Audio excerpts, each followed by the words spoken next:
हम अपने मित्र, ये इंट्रोस्पेक्शन का व्यंग्य सुनाता हूँ। हम अपने मित्र दरोगा जी के घर गए, हम अपने मित्र दरोगा जी के घर गए, देखा दरोगा जी मर गए। बदली हुई परिस्थिति, सोचा कुछ था हो कुछ गया, जुड़े रहिएगा बस। हम अपने मित्र दरोगा जी के घर गए, देखा दरोगा जी मर गए। हमने उनकी पत्नी से पूछा, भाभी जी दरोगा जी कैसे मर गए?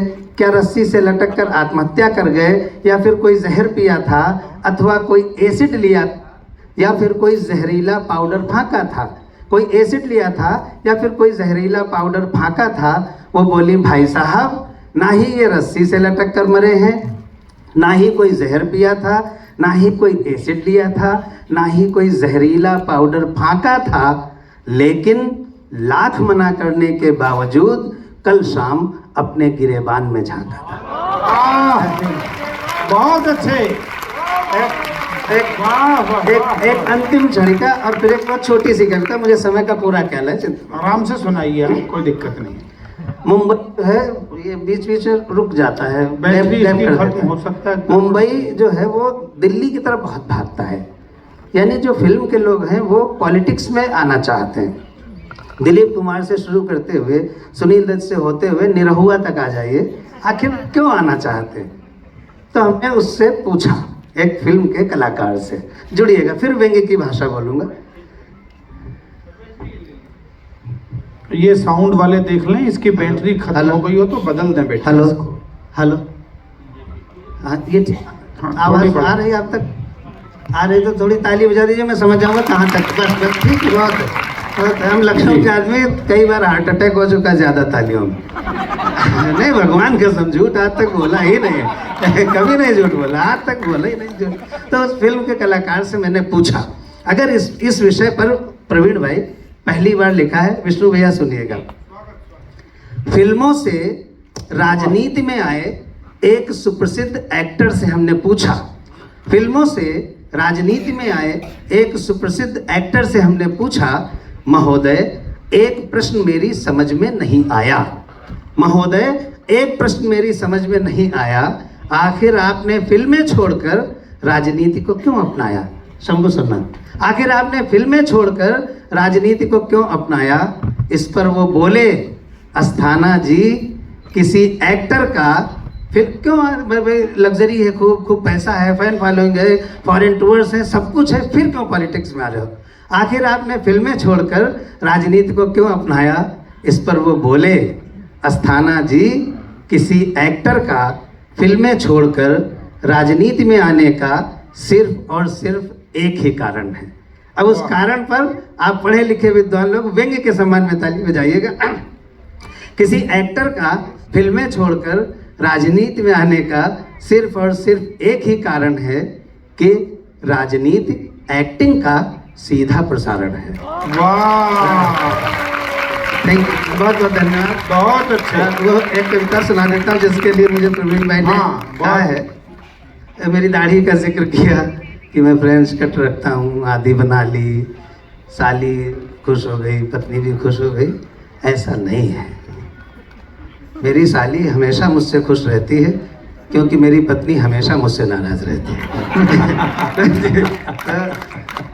तो मैं एक्चुअली क्लीन शेव रहता था, हैंडसम तो मैं आज भी हूँ, नहीं नहीं भगवान कसम, जब तक आप स्वयं का सम्मान नहीं करेंगे दूसरा कभी नहीं करेगा। अपने को हमेशा सुंदर समझो, शंभू हमेशा सुंदर समझो। तो मैं क्लीन शेव रहता था, तब मैं ब्यूटीफुल टाइप का हैंडसम था। नहीं भगवान कसम, झूठ नहीं, झूठ आज तक बोला ही नहीं है, कोई नहीं, सच्ची घटना पर आधारित कविता है। हम 10 भाई बहन हैं, 9 भाई बहनों की शादी हो चुकी थी, मेरी नहीं हो पा रही थी, कोई ससुर आता ही नहीं था। नहीं भगवान कसम, कोई ससुर नहीं आता था, कोई ससुर आता ही नहीं था। अच्छा मैं लड़की भी नहीं था कि किसी के साथ भाग ही जाता, भाग ही जाता, जहाँ माँ बाप बांधते वहीं बंधना था, कोई आते नहीं था। एक आया, बिल्कुल सच्ची घटना, 15-20 साल पुरानी, मुझको देखा और वापस चल दिया। पिताजी ने कहा, भाई साहब क्यों जा रहे हैं? बोला, इससे कौन शादी करेगा, ये तो बच्चा है। मुझे बहुत बुरा लगा, मैंने पूरी दाढ़ी रख ली भर के। दूसरा आया, वो भी चल दिया। पिताजी ने कहा, आप क्यों जा रहे हैं? बोला, इससे कौन शादी करेगा, ये तो गुंडा है। तब मैंने मध्य मार्ग अपनाया,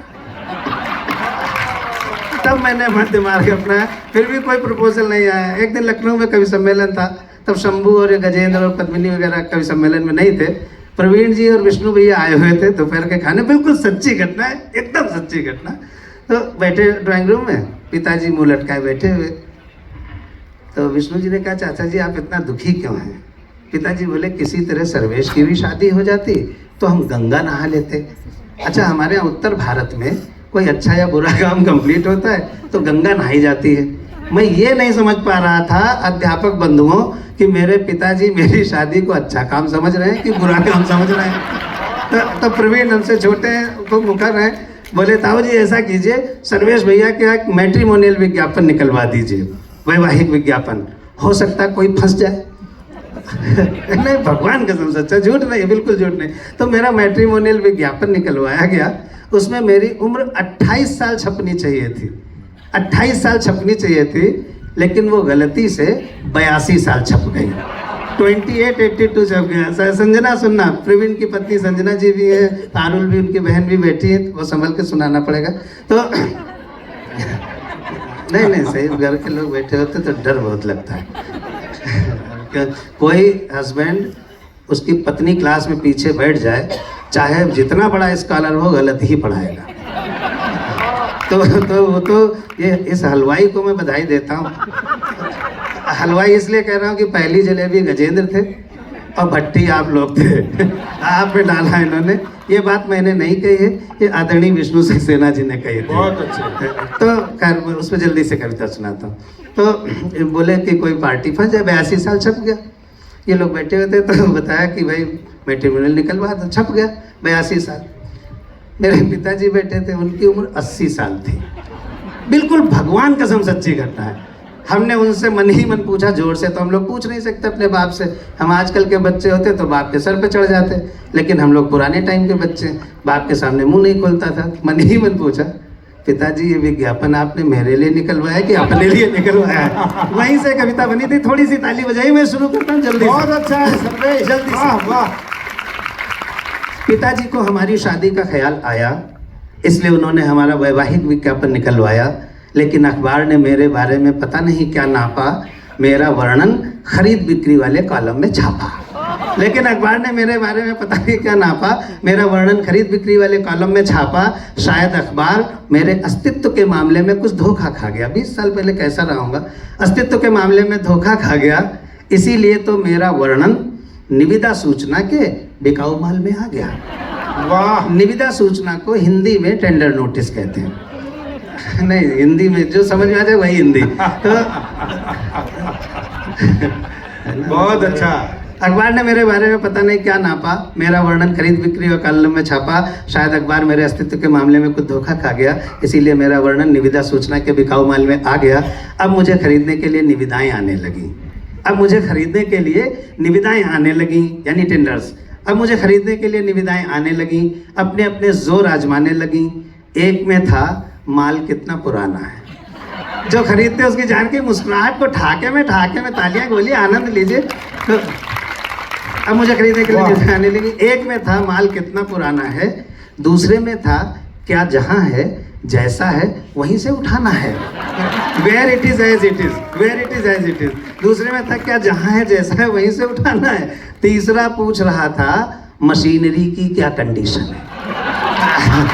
और चौथे में पीछे तक आनंद की हिलोर उठाइएगा। तीसरा पूछ रहा था, मशीनरी की क्या कंडीशन है, और चौथा जानना चाह रहा था, क्या एक बार ट्रायल करने की परमिशन है। वाह। पिताजी को लगा मामला तो संगीन होता जा रहा है। अच्छा, पिताजी को लगा मामला तो संगीन होता जा रहा है। अच्छा खासा नौकरीशुदा विवाह योग्य बेटा, लगता है बिगड़ी हुई मशीन होता जा रहा है। मेरी शादी फिर हो गई। मेरे बड़े साले साहब मुझे देखने आए, देख के गए। हमारे ससुर साहब प्रोफेसर थे केमिस्ट्री के, बहुत सीधे सज्जन, हम लोग उनको ऋषिकेश कहते थे, इतने सीधे थे वो। जाके कह रहे हैं कि पापा लड़का तो अच्छा है, यूनाइटेड नेशंस में नौकरी करता है। उस टाइम मैं वहाँ नौकरी कर रहा था, तनख्वाह भी अच्छी है, लेकिन कवि है। सीधे साधे भोले ससुर हमारे कहते हैं, कोई बात नहीं, एक आध कमी तो सब में होती है। बिल्कुल भगवान के नाम सच्चे।